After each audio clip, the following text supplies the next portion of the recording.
You are 26 years old, and you have just taken a job that most people do not know exists. The ad said, Biohazard remediation, will train, strong stomach required, and you needed the money more than you needed to understand. Your first scene is an apartment where an old man died alone and was not found for 11 days in the summer. Your boss, a calm woman named Rosa, who has done this for 20 years, hands you a suit, a respirator, and one sentence of advice. She says, you are not cleaning a mess, you are giving a family back a room they can walk into. Remember that, or you will not last a week. The smell teaches you things about the human body that no book ever will, and you learn them all in the first 4 hours. You do not vomit, though you want to. You work because Rosa is working beside you, unbothered, humming, treating the worst day of a stranger's life like a job, which it is. At the end, you stand in a clean, empty room that 2 hours ago was unspeakable, and the family will never know what it looked like, and that is the entire point. You are 26, and you have discovered that there is a whole invisible profession that exists so that grief never has to see the thing it is grieving. There is a craft here, and it is more precise than anyone imagines, because the human body does not respect the boundaries of surfaces.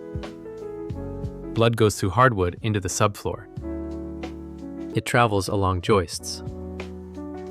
It hides under baseboards and behind drywall, and if you miss it, it will announce itself for years. You learn to read a scene the way a detective does, but backward. Not who did this, but where did everything go, and what must come out, and what can be saved.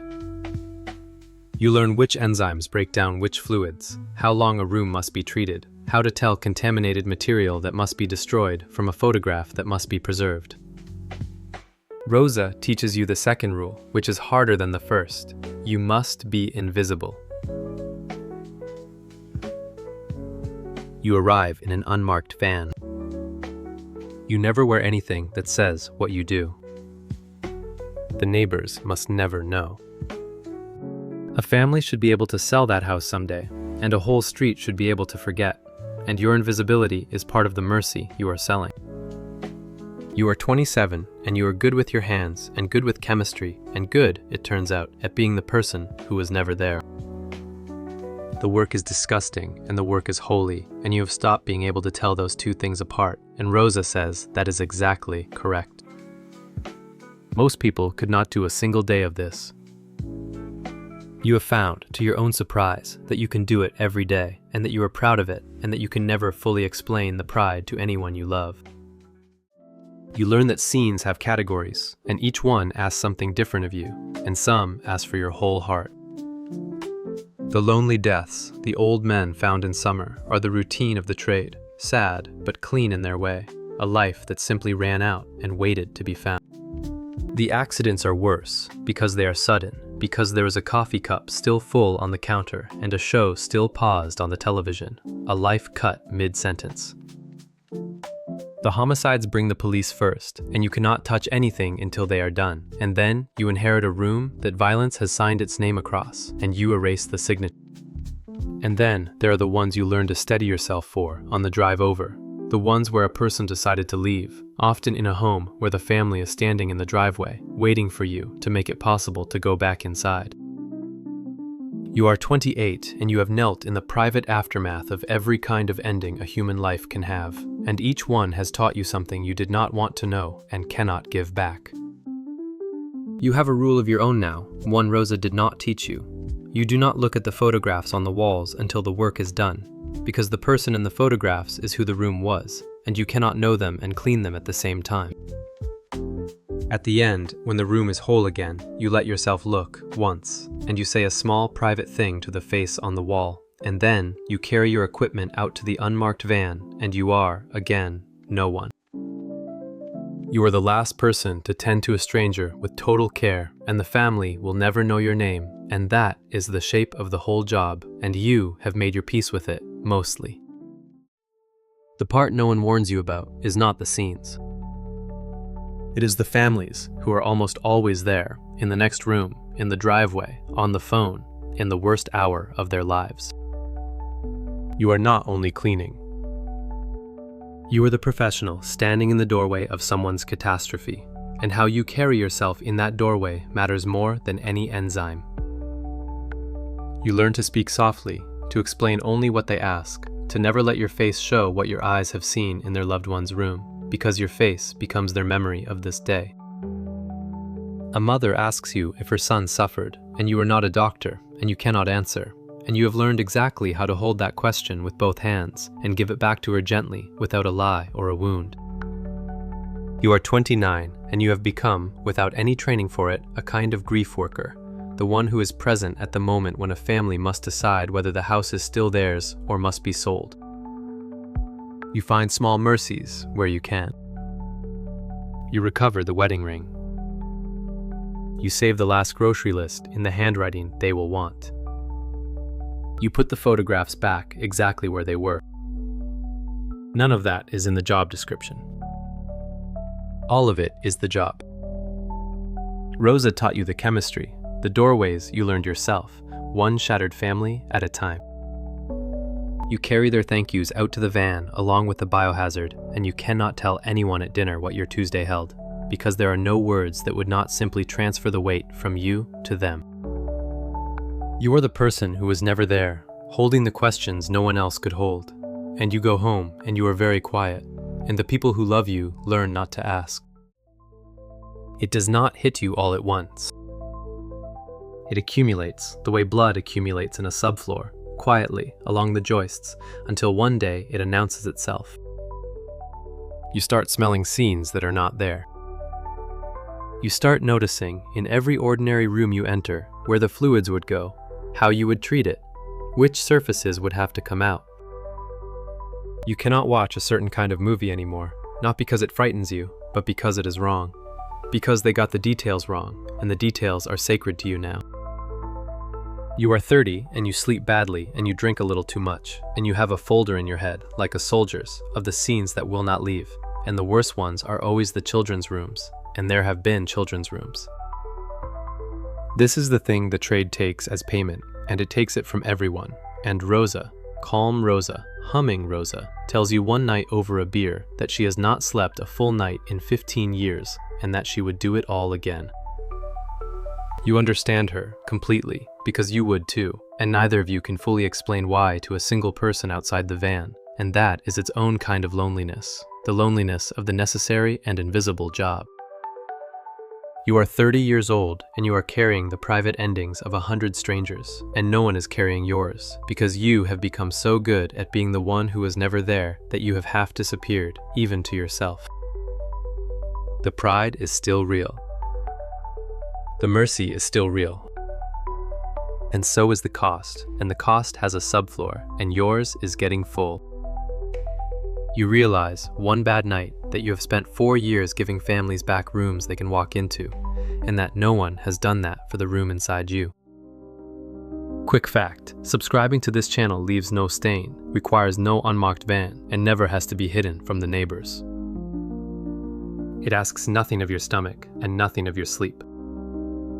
Just press it once. It is the one thing here that only ever cleans up easy. You do not quit. You do something Rosa did, which is to stop working alone and start building a crew, because the weight is more survivable when it is shared and named. You hire people the way Rosa hired you, watching for the specific kind of person who can kneel in the worst of it and stay gentle, which is rarer than a strong stomach and impossible to interview for. You become the one in the doorway now, training the new ones, telling them the first rule and the second rule, and, when they are ready, the private third rules they will each have to invent for themselves. You teach them the chemistry, and then you teach them the harder thing, which is how to carry a mother's question, how to save the wedding ring, how to look at the photographs, only at the end. You are 32, and you run a small company that arrives in unmarked vans across the city, and no one at a dinner party ever quite understands what you do, and you have stopped trying to explain. You watch your crew accumulate their own subfloors, and you do for them the one thing no one did for you. You talk about it, out loud, on purpose, in the van, so that the weight has somewhere to go besides down. You start requiring counseling. You start ending hard scenes with a few words said together for the stranger you clean. You build into a business the mercy you had to invent alone. You are 32 years old, and you have realized that the job is not only to give families back their rooms, but to keep the people who do the giving from disappearing while they do it.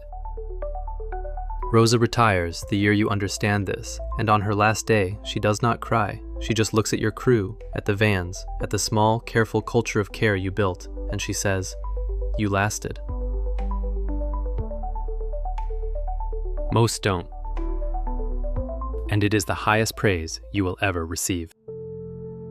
Everyone in this trade has one scene that does not stay in the folder, that gets out, that follows them home and does not leave, and you were overdue for yours. It is a family you knew, not close, but knew, a child from your own kid's school, a house you had been to once for a birthday party years ago, and now you are standing in its driveway in your unmarked van. The invisibility, the great mercy of the job, breaks completely because you cannot be the person who was never there in a house where you have eaten cake, where you can name the child on the wall. You do the work. You do it perfectly, with more care than you have ever given anything, because it is the only thing left that you can do for them, and you break your own third rule and look at the photographs the entire time. You are 35, and you give that family back a room they can walk into, and then you sit in the van in their driveway for a long time before you can drive, and something in you does not start again when the engine does. This is the scene that teaches you the limit of the thing you built, because all the counseling and all the words in the van cannot reach a grief this specific, and you discover that even the person who carries everyone's endings has a weight that is one too many. You take a leave. You have never taken a leave. Your crew covers the vans and does the doorways the way you taught them, gently, invisibly, and you sit in your own clean house and you feel, for the first time, the full accumulated subfloor of 9 years. You are 35 years old, and you finally understand that you cannot pour yourself out into stranger after stranger forever without someone, sometime, tending the room inside you, and that the someone has to be you, because you never let anyone close enough to do it. The job gave you a purpose no one else could see and a wound no one else could reach, and the birthday cake house is where those two things finally met. You come back, but changed, because the leave forced you to look at the room inside you the way you look at everyone else's, honestly, all the way to the subfloor. You start therapy, real therapy, the kind you had been requiring of your crew for years while quietly exempting yourself, because the person in the doorway is not supposed to need the doorway held for them. You learn that the pride and the cost were never opposites, that you can hold a job as holy and as harmful at the same time, that the mercy you gave others was real and that you deserve some of it too. You are 37 and you rebuild your relationship with the family who learned, across a decade, not to ask, and you begin, slowly, badly, to answer, to let a few of the scenes out of the folder and into the light where they can stop rotting. You do not tell them the worst details. You tell them the shape of it, the weight of it, the reason you are so quiet on certain nights, and it does not transfer the weight to them the way you always feared. It just lets you not carry it entirely alone. You keep doing the work, because the work still matters, because families still stand in driveways, needing someone to make the house theirs again, and there are not many people who can do it and stay gentle, and you are one of them. But you do it now as a whole person, one who sleeps most nights, who has a room inside that gets tended, who has finally accepted that being invisible to the families does not mean being invisible to yourself. You are 37 years old and you have learned the last and hardest lesson of the trade, the one Rosa knew and could not quite say, that you cannot give away a mercy you refuse to accept, and that the refusing was the thing that was going to break you all along. The scenes still come. The folder still fills. But the subfloor gets tended now, and a tended subfloor does not announce itself for years, and that, it turns out, was always the whole craft, applied at last to yourself. You are 45 years old, and a young person stands in your office, nervous, needing the money more than they understand the job, and you recognize them completely, because they are you, 19 years ago, in Rosa's doorway. You hand them a suit, a respirator, and one sentence. The same sentence, because it was true then, and it is true now. You are not cleaning a mess. You are giving a family back a room they can walk into. Their first scene is a lonely death, an old man found in summer, the same as yours was. And you worked beside them the way Rosa worked beside you, unbothered, present, humming a little, so they can borrow your steadiness until they grow their own. You watch their face do everything yours did, the horror, the nausea, the strange dawning of the pride they will never be able to explain at a dinner party, and you know exactly which parts of them this job will take and which parts it will build. So you do the thing Rosa did not know to do, the thing you had to learn on a birthday cake floor at 35. You tell them, from the first day, that the room inside them will need tending too, and that you will help them tend it, and that needing it held is not weakness, but the whole craft turned inward. You are 45, and you are passing down not just the chemistry in the doorways, but the mercy for the person in the doorway, so that this one might last 20 years without a subfloor going quietly full, without a birthday cake house to teach them the limit the hard way. At the end of their first scene, you both stand in a clean, empty room that 2 hours ago was unspeakable, and you watch them understand, for the first time, what invisible thing they have just done for a family they will never meet. You say the small private thing to the face on the wall, and you teach them that too, and you carry your equipment out to the unmarked van together. Two people who were never there, one of them just beginning to understand the weight and the worth of it. You are the last person to tend a stranger with total care, and now you are also the first person to tend the one who will do the tending after you. And that, you understand at last, is the rank Rosa reached and could not name. You are 58 years old, and it is your last scene, a lonely death, an old man found in summer, the same kind of scene that was your first, and the symmetry is not lost on you as you suit up one final time. Your crew could handle it without you, but you asked for this one, because you wanted the last room your hands make whole to be the same kind as the first, a life that simply ran out and waited to be found. You work slowly, all the old precision still in your hands, reading where everything went, taking out what must come out, saving the photographs, and the smell teaches you nothing new anymore because you have known everything it has to say for 30 years. At the end, you stand alone in a clean, empty room that 2 hours ago was unspeakable, and a family you will never meet will walk into it tomorrow and never know. And that has been your entire life's work, 10,000 times, unseen. You look at the photograph on the wall, an old man who was somebody's whole world, and you say the small private thing you have said 10,000 times, and this time you also say it, a little, for yourself. You think of Rosa, and of the birthday cake house, and of the nervous young person who is now the one in the doorway, tending their crew, tending the rooms inside them, because you taught them how, because someone finally taught you. You carry your equipment out to the unmarked van for the last time. No one, invisible, the person who was never there, and for once you do not mind the invisibility at all, because you know exactly what you did in all those rooms, and it was enough, and it was holy, and it was yours. You spent your life giving grief a place it never had to look, standing in 10,000 doorways so that 10,000 families could walk back into their homes, and no one will ever put your name on any of it, and you would not want them to. You close the door on the clean room, and you drive the unmarked van home through an ordinary evening, and the world around you is full of houses where terrible things have happened and been quietly made whole. And you are one of the very few people alive who knows, and it is, at the end, the deepest company you have ever kept.